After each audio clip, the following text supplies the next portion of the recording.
चलिए ये ऑब्जेक्टिव प्रश्न है, ईंट मनका तथा अस्थियां, पार्ट 1 है हड़प्पा सभ्यता का। ठीक है, ऑब्जेक्टिव है हड़प्पा संस्कृति की जानकारी कब हुई? 1921 में।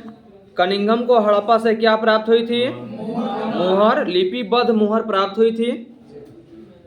हड़प्पा सभ्यता का दूसरा नाम क्या है? सिंधु घाटी सभ्यता।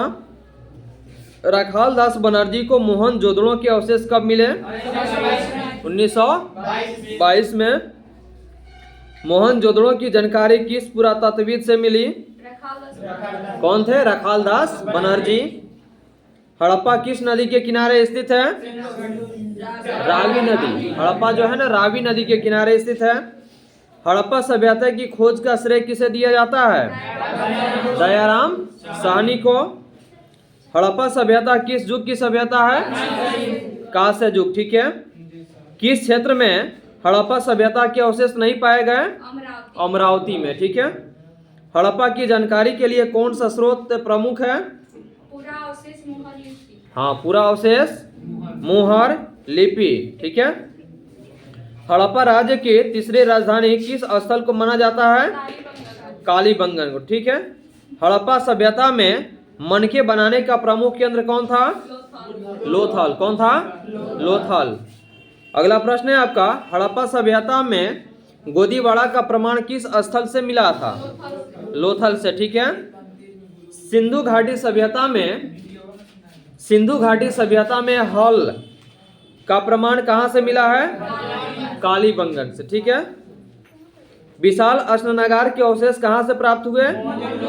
मोहनजोदड़ो से। ठीक है। हड़प्पा नगर की विशेषता क्या थी?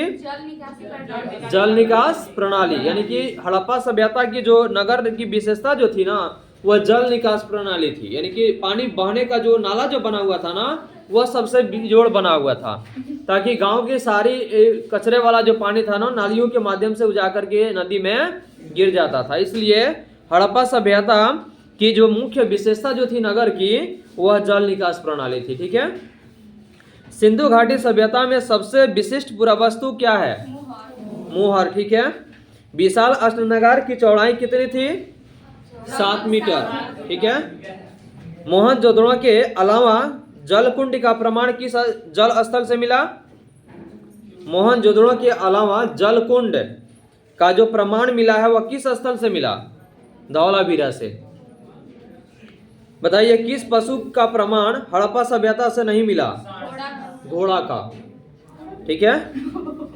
किस धातु से हड़प्पा वासी अपरिचित थे? अपरिचित मतलब उसके बारे में जानकारी उनको नहीं थी। लोहा। ठीक है। हड़प्पा सभ्यता में लकड़ी से क्या बनाया जाता है?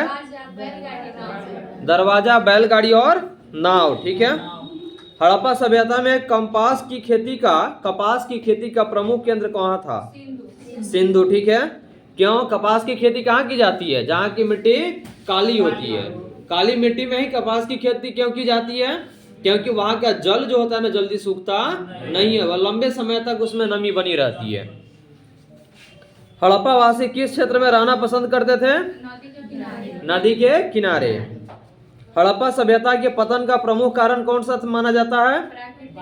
प्राकृतिक आपदा। प्राकृतिक आपदा का मतलब बताइए क्या होता है? प्राकृतिक आपदा जैसे सुनामी, बाढ़, वैसी घटना जो अकस्मात उत्पन्न होती है, यानी कि बिन बताए मेहमान का आ जाना। जैसे कि भूकंप हो गया, सुनामी हो गया, चक्रवात हो गया, लूट मार हो गया, उसके बाद आपका क्या हो जाएगा? आतंकवाद हो जाएगा। ये सब क्या हो जाएगा? प्राकृतिक आपदा हो जाएगा। यह प्राकृतिक नहीं है। लूट मार, चोरी डकैती, ये आपका मानव निर्मित है। और उसके बाद में आपका सुनामी, चक्रवात, भूकंप, ये सब क्या है? आपका प्राकृतिक आपदा है। लेकिन प्रश्न है इसमें, हड़प्पा सभ्यता के पतन का प्रमुख कारण किसे माना जाता है? तो प्राकृतिक आपदा को। जैसे बाढ़ आ गया तो सारी, अभी थोड़ी दिन पहले देखे हुए थे बाढ़ की स्थिति जो आया, बहुत सारे लोगों की जनजीवन तबाह हो गया। कुछ दिन पहले आप देखे हुए अगर नेपाल के क्षेत्र में जो भूकंप का उत्पन्न हुआ था, जिसकी वजह से नेपाल की तो छोड़िए, भारत के भी कुछ ऐसा भाग था जो कि उसके मतलब कि प्रभाव में आ चुका था। नागेश्वर में हड़प्पा वासियों ने किस लिए बस्तियां बसाई थी? संघ के लिए।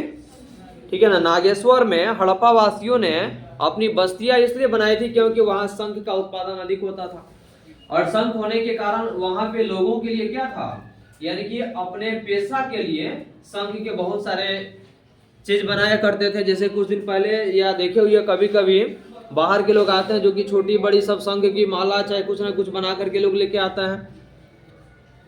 हड़प्पा वासी ओमान से किस वस्तु का आयात करते थे? तांबा का, ठीक है। योगी की मुद्रा वाली मुहर पर किस पशु को अंकित नहीं किया गया है? सांड को, ठीक है। हड़प्पा सभ्यता में किस वृक्ष की पूजा होती थी? पीपल की, ठीक है। सिंधु घाटी के निवासी किसकी पूजा नहीं करते थे? विष्णु की पूजा नहीं करते थे। हड़प्पा सभ्यता में समाज का स्वरूप क्या था? मातृसत्तात्मक था, ठीक है। हड़प्पा सभ्यता में मृतक के सिर को किस दिशा में रखकर दफनाया जाता था? उत्तर की ओर सिर और पैर दक्षिण की ओर। मोहरें किस ओर से लिखी जाती थी? दाएं से बाएं। हड़प्पा समाज में सबसे महत्वपूर्ण वर्ग कौन था? सबसे महत्वपूर्ण वर्ग कौन था? वर्ग मतलब कि समुदाय, जाति, वर्ण, व्यापारी वर्ग। किस क्षेत्र में हड़प्पावासी विकसित हैं? यानी किस क्षेत्र में? विज्ञान तथा तकनीक के क्षेत्र में। किस क्षेत्र में हड़प्पावासी विकसित हुए थे? विज्ञान तथा तकनीक के क्षेत्र में। हड़प्पा सभ्यता की किस परंपरा का पालन आज भी भारत में होता है? प्रकृति पूजा की। जैसे मानकर चलिए कि हम लोग भगवान मानते हैं, भगवान को कौन देखा है? नहीं ना देखा है, लेकिन हम लोग मानते आ रहे हैं ना। उसी प्रकार से आपका सिंधु घाटी सभ्यता किसके समकालीन नहीं मानी जाती है? चीन की सभ्यता, ठीक है। हल से जुते खेत के साक्ष्य कहाँ से मिले हैं? क्या कोई क्वेश्चन में डाउट हो तो बोलो। हल से जुते खेत के, यानी कि हल से जोता गया जो खेत का साक्ष्य मतलब प्रमाण मिला, वह कहाँ से मिला है? बनवाली या कालीबंगा? कालीबंगा से ना। मोहनजोदड़ो की खोज 1922 ईस्वी में किसने की थी? रखालदास बनर्जी। और 1921 में मोहनजोदड़ो किस नदी के किनारे बसा हुआ था? सिंधु। मोहनजोदड़ो सिंधु नदी के किनारे बसा हुआ था। मोहनजोदड़ो किस भाषा का शब्द है? सिंधी, ठीक है। हड़प्पा सभ्यता में अग्निकुंड कहाँ पाई गई है? कहाँ है? कालीबंगा, लोथल में। कालीबंगा राजस्थान में है, ठीक है। लोथल में भी कुछ अंश मिला हुआ है। भारतीय पुरातत्व सर्वेक्षण विभाग के पहले डायरेक्टर जनरल कौन थे? ए कनिंघम, ठीक है। रखालदास बनर्जी को मोहनजोदड़ो के अवशेष किस वर्ष मिले? 1922 में। लोथल कहाँ स्थित है? गुजरात में, ठीक है। लोथल किस नदी के किनारे स्थित है? भोगवा नदी, ठीक है। सिंधु घाटी सभ्यता में विशाल स्नानागार के अवशेष कहाँ से प्राप्त हुए? मोहनजोदड़ो, ठीक है। पुरातत्व के अंतर्गत कौन नहीं है? साहित्य, ठीक है। पुरातत्व का मतलब क्या होता है? यानी पूरा मैंने प्राचीन, पुरान और तत्व मैंने वस्तु। तो यह साहित्य जो है पुराना वस्तु तो नहीं है जो कि आपका किस में है? क्या कहते हैं? पुरातत्व के अंतर्गत ही शामिल आपका नहीं है। हड़प्पा सभ्यता में सबसे बड़ा नगर कौन था? मोहनजोदड़ो, ठीक है। मोहनजोदड़ो का शाब्दिक अर्थ क्या होता है? मृतकों का टीला, ठीक है। भारतीय पुरातत्व का पिता किसे कहा गया है? अलेक्जेंडर कनिंघम को, ठीक है। हड़प्पा का उत्खनन किसने किए थे? दयाराम साहनी ने। हाँ, हड़प्पा का उत्खनन दयाराम साहनी ने किए थे। कालीबंगा भारत के किस राज्य में स्थित है? राजस्थान में है। कालीबंगा जो है ना, यह राजस्थान में स्थित है, ठीक है।